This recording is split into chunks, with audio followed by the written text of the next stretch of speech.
Pemirsa, war tiket haji memang belum diberlakukan, namun sudah menimbulkan pro dan kontra di tingkat masyarakat. Sebagian menyoroti soal asas keadilan, sebagian lagi memahami maksud usulan war tiket haji tersebut. Dan berikut tanggapan masyarakat terkait war tiket haji, dan berikut laporannya untuk Anda. Pas dengar wacana ini pertama kali agak bingung ya, karena situasi beribadah disamakan dengan seperti kegiatan hura-hura atau mungkin mencari kesenangan begitu. Tapi menurut perspektif dari yang mengusulkan, ini kan sebagai cara untuk mengurangi dampak antrean panjang yang sekarang pun bisa lebih dari 20 tahun kalau kita mendaftar saat ini.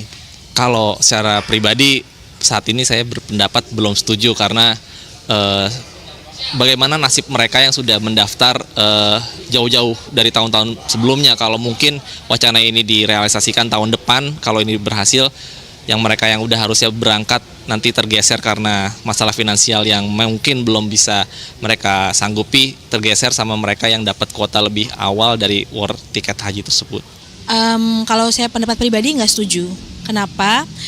Karena war tiket itu kan artinya digital ya, secara online gitu. Mayoritas masyarakat di Indonesia itu masih banyak yang belum paham tentang penggunaan digital. Dan apalagi untuk daerah pelosok itu mereka biasa menggunakan handphone pun biasa beli paket juga kayak yang anak-anak remaja, Facebook only, WA only gitu. Kebayang yang berhaji itu kan umumnya orang-orang yang sudah umur 40 tahun ke atas tuh keinginannya lebih tinggi daripada anak-anak masih muda. Dimana mereka juga nggak akan paham proses itu gitu. Jadi sebaiknya pemerintah punya mapping yang jelas. Kalau memang mau war itu dikategoriin. Jadi untuk usia sekian sampai sekian dia pakai war, usia sekian sampai sekian dia harus memang diprioritaskan. Karena haji ini kan untuk yang mampu tuh hanya satu kali seumur hidup ya. Kasihan ketika dia udah tua renta baru dia berangkat. Terus kemudian apalagi banyak kasus-kasus lain ya, disalib dan lain-lain sama furoda dan lainnya.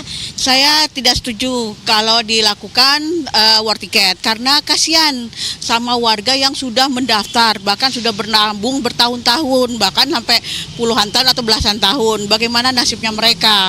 Sementara mereka sudah mengantri, seharusnya mereka dapat tapi jadi nggak dapat. Itu satu. Kedua, bagaimana peserta hajinya itu kalau dia berumur sudah tua, tidak canggih kan dia mengenai teknologi, tidak seperti anak muda, otomatis dia akan kalah saing dengan anak yang muda. Nah, bagaimana dengan mereka? Kasihan mereka. Kalau saya bilang, sudahlah, berdasarkan yang ada aja sekarang ini, jangan pakai war tiket. Atau dibagi dua, ada sebagian war tiket, ada sebagian juga